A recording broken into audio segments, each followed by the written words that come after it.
We've seen it so many times this season, haven't we? Disjointed. You can't say that Real Madrid unlucky. Once again, they just weren't good enough to get the job done. And at times outplayed by Celta de Vigo. And we shouldn't be surprised now, because we keep coming and turning and saying, okay, this team is going to turn it around. This team is going to get it right. They're too good to not be getting the points. But it just feels like there are too many individual performances that are below par throughout the team. Yep. It's not just one or two guys. It's easy to point at Cristiano Ronaldo because, well, he attracts a lot of attention. And he's not playing well. He was poor today. Yes, he was poor. But across the board, you have a team that has difficulties. You go up against Celta de Vigo 2-1 after you give up that initial goal. But fine, there's a reaction. So you say, okay, well, now is where Real Madrid just kicks on. This is when Real Madrid takes over. And it was Celta de Vigo that was creating the chances. Real Madrid are finding answers or trying to find answers on each other, and everybody has questions on that team. Yeah. So when one guy turns to Ronaldo and says, are you going to resolve this? Well, he doesn't have the answer. Is Bale going to resolve this? He doesn't have the answer. Neither does Modric, neither does Cruz. Across the board, it's a team that is searching, and there are no answers to be found. It's not a team. No. It's a bunch of individuals. But it was a team 6 months ago. Well, unfortunately, it's very easy to lose that cohesion than it is to get it. And right now, there is absolutely no cohesion in that side. And quite frankly, I've always said that Real Madrid, regardless of how good they were as a team, they had so many individuals that would actually get them out of trouble. Well, now they're getting themselves a point. They're not getting 3 points anymore. Bale's 2 goals, as well as they were taken, gets them a point. Gone are the days when somebody's coming up with something to win them games. And this is no surprise. Ali was absolutely spot on when he said, this team just has lost it. This team, it's not a surprise anymore. And the biggest culprit for me has to be the biggest name. You can't go and accept the Ballon d'Or and then perform the way he's performing, because the guy that picked the Ballon d'Or up is not the same guy who's stepping on the field for Real Madrid right now. Philippe Coutinho will be presented as a Barcelona player on Monday here at the Camp Nou, and he will become the most expensive player in this club's history. After a frustrated operation last summer, Barcelona persisted and eventually managed to get an agreement with Liverpool for around $190 million. The 25-year-old is signing for the next 5 seasons. Barcelona were obsessed with the Brazilian to have a player that can replace Neymar in the forward left, but also because they are in so much need of a creative player in the midfield when Andrés Iniesta is not able to play, and they think he can also be a good replacement for the captain. Philippe Coutinho won't be the only player signing for Barcelona this transfer window, as Colombian Yerry Mina is expected to be presented as well on Wednesday here at the Camp Nou to replace Javier Mascherano. For ESPN, I'm Gemma Soler. Barcelona with yet another win, this time over Levante. Janusz Mihalik here with me for this one. Janusz, of course we expected Barcelona to win it. This one, we'll get to the key points, but what stood out for you in this game? How easy it was. Really, it was a training exercise for the most part. Yep. It wasn't breathtaking. It didn't need to be, because Levante, for the most part, really didn't threaten. A couple of times here or there. That's always going to happen, I think, when you play against a team like Barcelona, because they commit so many players. But for the most part, this was rather easy for them. They continue to go from strength to strength. All right, well, let's talk about what everyone really wants to talk about. Philippe Coutinho, of course, that is where we want to talk about things. Dembele is back in the picture, though. So where do you see Coutinho fitting in? I know a lot of people have been saying that he is the perfect replacement for Andrés Iniesta. Well, he is. That's true. But for me, he's a perfect replacement for Neymar. Right? I mean, they're really in many ways identical. Yes, we can argue who's slightly better, but I think they're very comfortable on the ball. They can beat you one-on-one. Obviously, they have great vision, set pieces. So they're very, very similar. But, you know, when I think of Barcelona, I want him to attack. Yes. I know Valverde has used the absence of Neymar to play in that 4-4-2, and they're more balanced, and that's all great. But if you watch Barcelona, if you're a Barcelona supporter, you don't want to be balanced. You don't want to be more defensive. You want to attack. That's what makes it special. That's why we want to watch Barcelona. So think about that. In a 4-3-3, I play Coutinho in the spot of Neymar more often than not. And of course, he can play in the midfield, and he will be, in a way, a perfect replacement for Iniesta one day. All right, thanks so much, Janusz Mihalik. So exciting times at Barcelona, but for now they're celebrating a big win over Levante. OK, let's play fantasy time, shall we? With Stevie Nicol, we asked you for your top 3 targets in which to spend all that cash. And who did you go for? To be honest, I really... The Lamar one, I'm not 100%. The reason I threw Lamar in here is because when Coutinho was signed, there was big question marks whether he actually could reach the stage he's at now. That's why he's there. The other 2, I think, are no-brainers. Liverpool need a goalkeeper. This kid, no question, I don't know how many years it'll be, will one day be the best goalkeeper in the world. Try and go and get him right now, and then you've got a class goalie for the next 10 years. And listen, proper goalkeepers will save you between 10 and 15 points a season. Right. That's what Liverpool are missing right now with Mignolet. And Riyad Mahrez, listen, I'm going to go stats on you. His actual stats over the last 3 seasons are just as good as Coutinho's. Now, he's not as good a player as Coutinho, but the guy's a proven Premier League player who's a little bit special at times. So, listen, if you can get Mahrez, if you can get Donnarumma, then I think that makes Liverpool better. It's a real sparkle in his eye. Should we bring in Gab to completely rain on your parade? Yep, go ahead. Right, Gab Marcotti with us. Gab, any chance of any of those targets from Steve Nicol proving true over the next couple of weeks? Before I answer that, there's an important Coutinho point y'all have missed. When you talked about that big smile on his face, Philippe Coutinho, and it's reported in the papers on Monday here in England, gave up something like £11.5 million, that's in excess of, or close to $15 million of his own money to go and make this deal happen. So that's how badly he wanted to get out of town. That's how badly he wanted this deal to happen. And I think at that stage, that's really what put it over the edge. I don't know of too many other cases where professional footballers have dipped into their own pockets to go and facilitate a move to this extent with this much money in play. So Coutinho hated Liverpool. Said, we know that, right?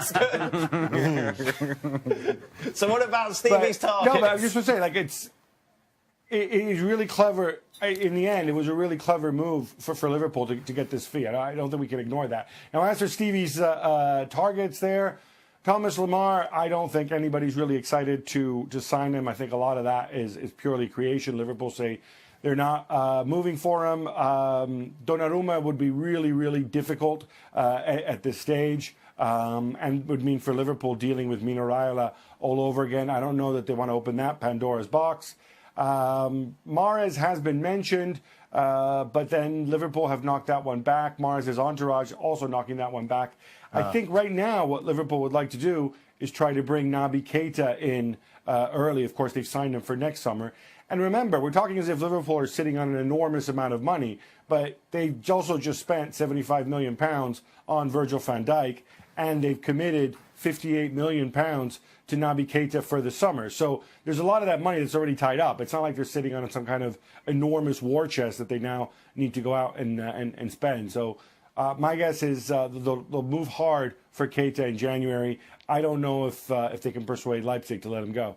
A week into the transfer window, Gab, we've seen plenty of action already. We talked about Coutinho going to Barcelona. Have they made a move for someone else as well this weekend?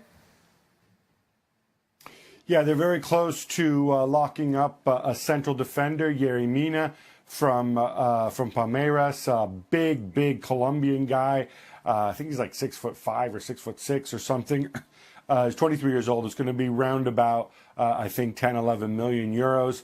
And that move will enable them, I think, to let Javier Mascherano go, potentially to China, get some money back there, get his wages off the wage bill. And the other big move that they hope to make is extend Umtiti's contract to kind of get their house in order, because he still has that very low release clause of 60 million euros. Well, relatively low, anyway. Well, certainly in the modern days, there's 60 million from Umtiti, of course, a French international. There have, of course, been rumours linking him to Manchester City. Is this just kind of the agent playing games, or is there a chance he may actually leave the camp now? I mean, look, he still has several years remaining. He's certainly given the indication that he wants to stay. It's not 100% clear to me that if he were to move to City, he'd be an automatic choice because I think the thinking around City is Otamendi's played really well. I think City may look for some cover defensively during this window, but I think Umtiti might be out of reach. Also, remember, of course, he's also cup tied in the Champions League. Those are the kind of moves you generally see in the summer. Let's talk about Arsenal for a bit. Obviously dumped out of the cup. Alexis Sanchez, Mesut Ozil, end of their contract in the summer. We're going to be talking about this, I know, for the next couple of weeks. But out of the two, is it likely that either will move before the January transfer window ends? If I had to guess, I would certainly lean towards Alexis Sanchez moving. Certainly, I think it's an open secret that Manchester City were very interested in him, and especially now, maybe with Gabriel Jesus's injury, the thinking is he might come on board. But then again, if you're City, you might also say, look, I'm running away with Premier League anyway. Why don't I just bring you in the summer, save myself some money? And remember, again, the fee that they'd be paying for Sanchez now is money that Sanchez could get they could save it themselves, and you get a big chunk of that in wages. Mesut Ozil, slightly different situation. The club say that, or Wenger anyway, has said that he's pretty confident that Ozil's going to extend his deal. But of course, he's been saying that for the last 18 months now. He's been linked again to Manchester United. I think United would have to shift somebody, most likely Mkhitaryan, to make that happen realistically. Arsene Wenger, over the last couple of seasons, has very much hung his hat on success in the FA Cup. Well, they won't be winning it this year. Out in the third round, not very good. It was obviously a reserve team looking ahead to the clash against Chelsea, but it's still a defeat. It's still out of the cup. As you said, this is his go-to to keep everybody happy. That's gone. And we saw, again, when you make so many changes, there's no cohesion, there's no partnerships, there's nothing. You're just relying on an individual to do something. And quite frankly, he's completely and utterly underestimated Nottingham Forest as well. You throw all that together, that's what you get. A rotten performance and a deserved loss. They thoroughly deserve the win. Obviously, we won't be at the end of the season looking at Arsenal and criticising them or trying to analyse them because of their lack of FA Cup success, but it doesn't help, does it? No, it doesn't. But at the same time, for all their recent success in the FA Cup, it's not kind of eased some of the pressures under Arsene Wenger. So he makes changes. And you look at this Arsenal side, look at the team he put out, despite all the changes. On paper, it's a team good enough to beat a team sitting mid-table in the Championship with one win in their last 8. I think the players have to take the responsibility here. It was absolutely dire. And rightly, we continue to question Arsenal's strength and depth. To be fair, Shaka, Per Mertesacker, this guy's got a World Cup winner's medal. This guy in his prime was a fantastic central defender.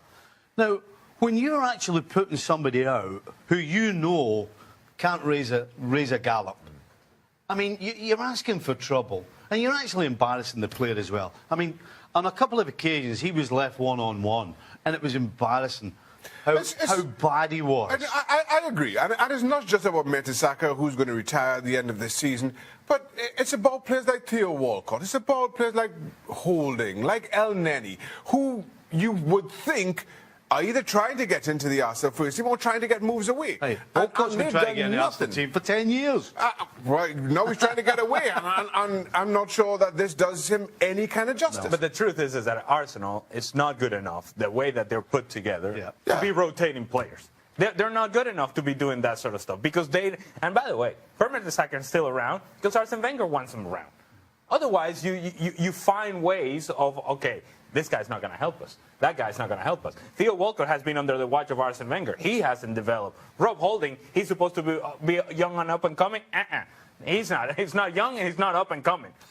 All I'm saying is that all of this is happening under the watch of Arsene Wenger. And he has had, over the last few seasons, the FA Cup to hang his hat on. And he said, well, we're bringing trophies. Yeah. Okay. Well, now you're not bringing trophies. So now what? Now what happens? Welcome to Extra Time. Can we talk about it? Nope. Okay, Shaq, let's talk about it, shall we? Yes. Guess what Shaq is doing this week? Yep. Doing like this, Shaq. What? In Trinidad for a couple of days. What are you going to do there, What are you Shaq? doing there? Commercial. Who's in this commercial? How many people? As far as I'm aware, one. Ah, it's a one-man show. It's a one-man show. Shaka The one-man Hislop. band. Who's writing the script? It's been written for Have me. you learnt your lines? Not yet. And it's for an alcoholic beverage, yes? Correct. Yes, well, you're the correct man for that. I'm not sure what that's supposed to mean. I'm not sure what that's supposed to mean, Alejandro. Is Gab with us? Gab, do you want to chip Yes, in? let's go to Gab, Do you want to go please. to Gab? Let's just go to Gab. Right. So, Uh-oh. Shaka, it's not in. I was under the impression that it was going to be some sort of ensemble ad with other celebrity Trinidadians. No, it's just- Perhaps Rihanna, Frankie Fredericks. They're not Trinidadians, Gabriele. Oh. Rihanna's from Oh, I'm Barbados. sorry. Oh, my bad. That's a Bolton. That's a Bolton. Yes. He's from Trinidad. But he's not welcome in this commercial. what about Brian Next Lara? week. Was he not He's available? next week. Yeah. He was last week. Really? I don't know. Hello, Brian. That's too much. Let's go Shaka. I'm the chief option. Stevie.